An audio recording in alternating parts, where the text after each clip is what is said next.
எல்லா பௌர்ணமியும் விழாக்களாக கொண்டாடுறோம். சித்திரை மாத பௌர்ணமியை சித்ரா பௌர்ணமின்னு கும்பிட்றோம். வைகாசி மாத பௌர்ணமியை முருகனை வச்சு கும்பிட்றோம். மிதுன மாதம் வரக்கூடிய திருவாதிரை பௌர்ணமியை வந்து களி செஞ்சு கும்பிட்றோம். ஆடி பௌர்ணமி, ஆவணி பௌர்ணமி, புரட்டாசி, ஐப்பசி பௌர்ணமி.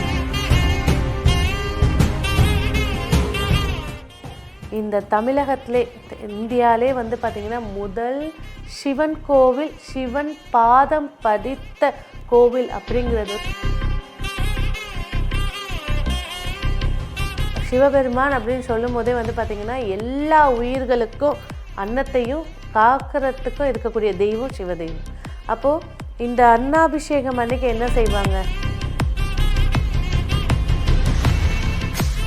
ஒரு பெண் தான் தாய்மை அடையணும் அப்படின்னு ஆசைப்படுறவங்க அன்னைக்கு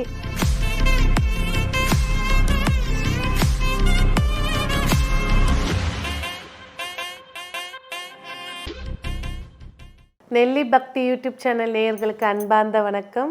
இன்றைய முக்கிய ஒரு பூஜை, விரதம் சொல்லலாம், மகிமைன்னு சொல்லலாம். அதாவது நமசிவாயன்ற ஒரு மந்திரத்துக்குள்ளே மொத்த விஷயங்களும் அடங்கி இருக்கிற மாதிரி இந்த நமசிவாயக்கு உண்டான ஐப்பசி மாதம் பௌர்ணமி. இந்த பௌர்ணமின்னு சொல்லும் போதே வந்து பார்த்திங்கன்னா ஒரு வருடத்துக்கு 12 பௌர்ணமி. நம்ம எல்லா பௌர்ணமியும் விழாக்களாக கொண்டாடுறோம். சித்திரை மாத பௌர்ணமியை சித்ரா பௌர்ணமின்னு கும்பிட்றோம். வைகாசி மாத பௌர்ணமியை முருகனை வச்சு கும்பிட்றோம். மிதுன மாதம் வரக்கூடிய திருவாதிரை பௌர்ணமியை வந்து களி செஞ்சு கும்பிட்றோம். ஆடி பௌர்ணமி, ஆவணி பௌர்ணமி, புரட்டாசி, ஐப்பசி பௌர்ணமி. ஐயோ, ஐப்பசி பௌர்ணமின்னு சொன்னா உடனே எல்லாருக்கும் ஞாபகம் வர்றது அன்னத்தினால் ஆன சிவபெருமானுடைய அலங்காரம். இதில் ஒரு விஷயம் இருக்குது பாருங்கள். எல்லோரும் கிண்டலுக்கு சொல்லுவாங்க, சோறு கண்ட இடம் சொர்க்கம்னு உட்காந்துருக்க அப்படின்னு சொல்லுவாங்க. சாப்பிட்ற ரொம்ப ஃபுட் பிரியவர்களை வந்து சொல்லுவாங்க, சோறு கண்ட இடம் சொர்க்கம்ன்றது வந்து அந்த சோறு சொல்லக்கூடிய அன்னத்தினால் ஆன சிவ அலங்காரத்தை பார்க்கும்போது சொர்க்கமே கிடச்சிருமா. அந்த அலங்கார காட்சிக்கு அவ்வளோ மகிமை இருக்கான். ஸோ இந்த அலங்கார காட்சிக்கு பின்னாடி இருக்கக்கூடிய விஷயங்கள் என்னென்ன அப்படின்னு பார்த்தீங்கன்னாக்கா, சந்திர பகவான் வந்து விநாயகர்கிட்டேருந்து சாபம் பெற்றதாக, ஏன்னா நீ 15 நாள் தேஞ்சு போகணும், 15 நாள் வளர்ந்து தேஞ்சு போயிட்டுவ அப்படின்னு சொன்னதுக்கு அந்த சந்திர பகவான் வந்து சிவனை நோக்கி இருந்த தவத்தின் மூலியமாக கிடைத்த வரம் கிடைத்தது. அவர் வந்து முழு பௌர்ணமியாக வளர்ந்து நின்ற காட்சி தான் இந்த ஐப்பசி பௌர்ணமி. இதே கொஞ்சம் சயின்ஸாக போனீங்கன்னு வச்சுக்கோங்களேன், 12 பௌர்ணமியில் இந்த ஐப்பசி மாத பௌர்ணமி மட்டும்தான் நிலா வந்து சந்திரன் வந்து பூமிக்கு ரொம்ப கிட்ட வரதாக ஒரு பாயிண்ட் சொல்லியிருக்காங்க. நீங்கள் செக் பண்ணி பார்த்தீங்கன்னா உங்களுக்கு தெரியும். எப்போதும் இல்லாத அளவுக்கு மிக பெரிதாக ரொம்ப பிரகாசமான நாளாக ஐப்பசி பௌர்ணமியை எல்லா இதுலேயும் குறிப்பிட்டிருக்காங்க. சரி, அடுத்த விஷயம் அப்படின்னு பார்த்தீங்கன்னாக்கா, 365 நாட்களில் அதிக இருள் அதிகம் கொண்ட, இரவு பகுதி அதிகம் கொண்ட நாள் அப்படிங்கிறது இந்த ஐப்பசி பௌர்ணமி. அதில் இந்த சந்திரனோட பிம்பம் எல்லா பௌர்ணமியை விட இந்த பௌர்ணமி ஒரு சுற்று பெருசுன்னே வச்சுக்கோங்களேன்.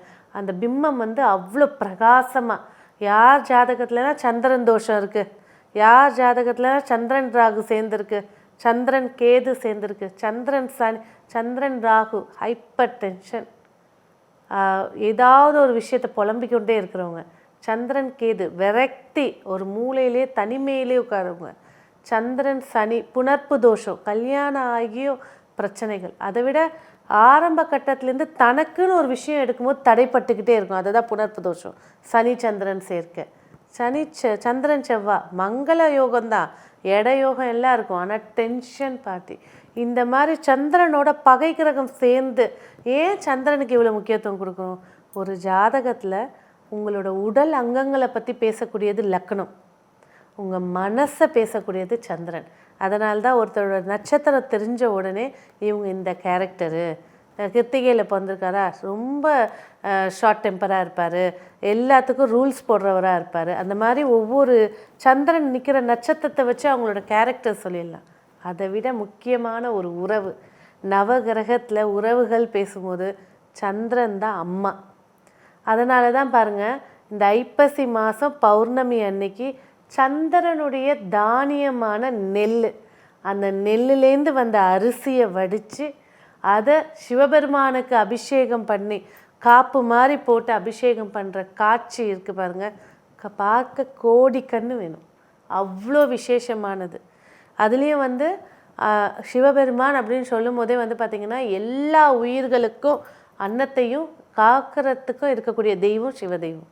அப்போது இந்த அன்னாபிஷேகம் அன்னைக்கு என்ன செய்வாங்க பார்த்திங்கனாக்கா, கரெக்டாக பிரம்ம முகூர்த்த நேரம், அபிஜித் முகூர்த்த நேரம், அந்த உச்சி பொழுதுக்கு முன்னாடி சாதத்தை வடித்து மெல்லியமாக ஆற வச்சுட்டு அந்த சாதத்தை எடுத்துகிட்டு வந்து சிவபெருமான் மேலே காப்பு போடுவாங்க. அதுலேயும் அந்த ஆவடையில் போடக்கூடிய சாதங்கள் எல்லாம் ஆற்றுலேயோ நீர்லேயோ குளத்துலேயோ போய் கரைப்பாங்க. ஏன்னா நீரில் இருக்கக்கூடிய ஜீவன்கள் சாப்பிட்றதுக்காக பாருங்கள் என்னென்ன முறைகள் இருக்குது. அந்த ஆவடை இருக்கக்கூடிய இடத்துல எல்லாம் அந்த இடத்துல போயிடும். சிவலிங்கத்தில் போட்டிருக்கக்கூடிய இதெல்லாம் வந்து பார்த்திங்கன்னா மனிதர்களுக்கு பிரசாதமாக கொடுப்பாங்க. அந்த அன்னத்தை சாப்பிட்றவங்களுக்கு மோட்சமும் போகமும் கிடைக்கிறதாக ஐதீகம் இன்ன வரைக்கும் இருக்குது.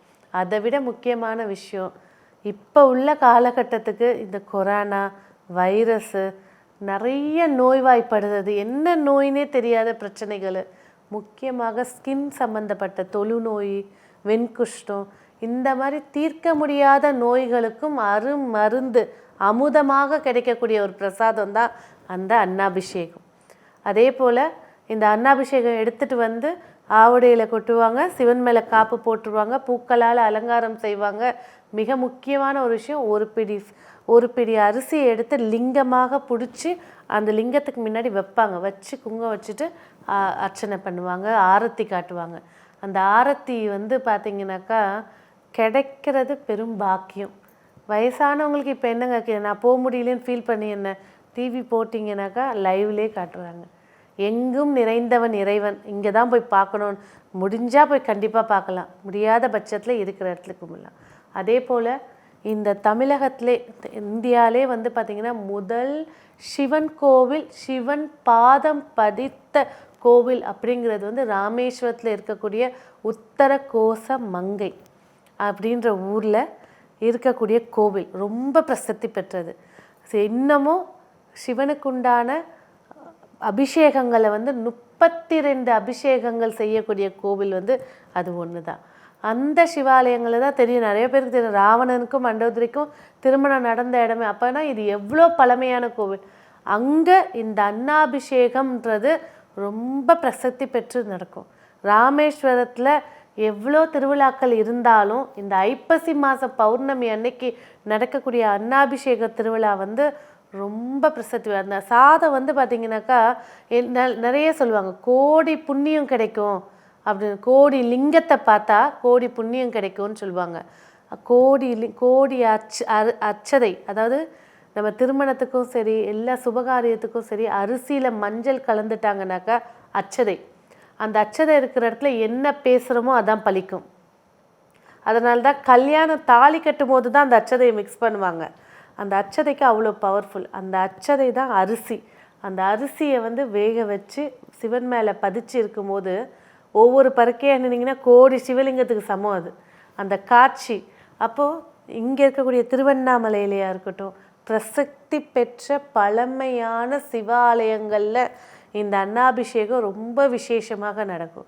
அதே போல் 12 ஜோதிட லிங்கம் சொல்லக்கூடிய வடக்கில் இருக்கக்கூடிய 12 ஜோதிட லிங்கங்கள்லையும் இந்த அன்னாபிஷேகம் அன்னைக்கு சிறப்பு அபிஷேகங்கள் நடத்துவாங்க. ஸோ இங்கே வந்து அன்னத்தை வச்சுக்கிறாங்கன்னா அங்கே மெயினாக கொடுக்குறது வந்து பாலாபிஷேகம். ஒரு சில கோவில்களில் அங்கேயும் மறைமுகமாக அன்னாபிஷேகம் செய்யப்படுதுங்க. ஒரு சாதத்தை பிடிச்சி திண்ணை மேலே வச்சு அபிஷேகம் பண்ணுவாங்க. அது ரொம்ப சூப்பராக இருக்கும். அதாவது சூப்பர் சொல்கிறத விட அதை கிடைக்கிற பாக்கியம், பார்க்குற பாக்கியம் ரொம்ப சிறப்பாக இருக்கும். ஸோ சொல்லுவாங்க எந்த ஒரு விஷயத்தையுமே வந்து கால நேர வர்த்தமானம் பார்த்து கும்பிட்றது. அப்போ இந்த வருடம் அப்படின்னு எடுக்கும்போது நவம்பர் 5ஆம் தேதி புதன்கிழமை, ஐப்பசி மாதம் பௌர்ணமி திதி. இது வந்து பார்த்திங்கனாக்கா 4ஆம் தேதி இரவு 9:45 பௌர்ணமி திதி தொடங்குது. 5ஆம் தேதி இரவு 7:38 வரைக்கும் பௌர்ணமி திதி. அப்போது அந்த பௌர்ணமி திதி இருக்கக்கூடிய ஃபுல் டே இருக்குது, பகல் முழுவதும் இருக்குது. அந்த நாளில் போயிட்டு இந்த தரிசனத்தை பார்க்குறது சிறப்புகள் நிறைய இருக்கும். அந்த சாதத்தை வாங்கி சாப்பிடும்போது நோய் எதிர்ப்பு சக்தி இது. அதே போல் இப்போ உள்ள ட்ரெண்டுக்கு இருக்கக்கூடிய செய்வன, பில்லி சூன்யம், பிளாக் மேஜிக்கு, இது எல்லாத்தையும் நிவர்த்தி பண்ணணும்னா அந்த சாப்பாடு உள்ளுக்குள்ளே போயிடுச்சு அப்படின்னாக்கா உங்களோட சக்ராஸோட ஆக்டிவேஷன் ஸ்டார்ட் ஆகிடும். உங்கள் வாழ்க்கைக்கு என்னென்ன உங்களுக்கு கிடைக்கணும்னு இருக்கோ அதில் இருக்கக்கூடிய தடைகளை விலக்கி உங்களுக்கு ஏற்படுத்தி கொடுக்கும். சரி, இது அன்னாபிஷேகம். நம்ம என்ன செய்யலாம் அப்படின்னு ஒரு கேள்வி இருக்கும். அப்போது அந்த அன்னத்துக்கு உண்டான நாள் அது, சந்திரனுடைய முழு ஆதிக்கம் நிறைஞ்ச நாள் அது. அப்போது சந்திரன் தான் அம்மான்ட்டு. ஒரு பெண் தான் தாய்மை அடையணும் அப்படின்னு ஆசைப்படுறவங்க அன்னைக்கு அன்னத்தை தான் கையால் செஞ்சு தானம் கொடுக்கலாம். ரொம்ப சிறப்பை ஏற்படுத்தி தரும். கர்ப்பிணி பெண்களுக்கு உணவு கொடுக்கலாம். அதே போல் சன்னியாசிகளுக்கு உணவு தானங்கள் கொடுக்கலாம். இதை விட நிறைய ஜாதகத்தில் யோகங்கள் இருக்கும், பிரச்சனைகள் இருந்தாலும் நல்ல வசதியாக வர வேண்டியவ நீ ஏன் வர முடியல, எல்லாம் அங்கங்கே பிளாக் ஆகிருக்குங்க, என்னோடய வாழ்க்கையை என்னால் வாழ முடியலங்க, இந்த மாதிரி கண்ணுக்கு தெரிஞ்சு அனுபவிக்க முடியாத பிரச்சனை இருக்கக்கூடியவங்க அன்னைக்கு பசுமாட்டுக்கு வாழைப்பழம் வாங்கி கொடுங்க. உங்களால் முடிஞ்சது ஒன்று கூட வாங்கி கொடுங்க போதும். ஆனால் மனசார நிறைஞ்சு சாயங்காலம் 6 மணிக்கு பௌர்ணமி திதி நாளே உதிச்சிருது. ஆனால் சூரியன் அஸ்தங்கமாகி அந்த பௌர்ணமியோட வெளிச்சம் பட ஆரம்பிக்கும் போது பசுக்கு உங்கள் கையால் அருகம்புல்லோ இல்லைன்னா மஞ்சள் வாழைப்பழம் வாங்கி கொடுங்க. கர்ம வினை கரைஞ்சி போகிறத கண்டிப்பாக பார்க்கலாம். அதாவது கர்மத்தால் செஞ்சதை தர்மத்தால் வெல்ல முடியும். அப்போ உங்களோட முன்ஜென்ம கர்மாவால் என்ன பீடிகையில் இருக்கீங்களோ அதை இந்த ஜென்மத்தில் இந்த நாளில் நீங்கள் ஒரு தானம் கொடுக்குற மூலியமாக ஜெயிக்க முடியும்னா கண்டிப்பாக வெற்றி பெற முடியும். ஸோ இந்த அன்னாபிஷேகத்தை கண்டிப்பாக கோவில் ஆலயத்தில் போய் தரிசனம் பண்ணி உங்கள் வாழ்க்கையில் வெற்றியும் வளர்ச்சியும் அடைய என்னுடைய வாழ்த்துக்கள். நன்றி.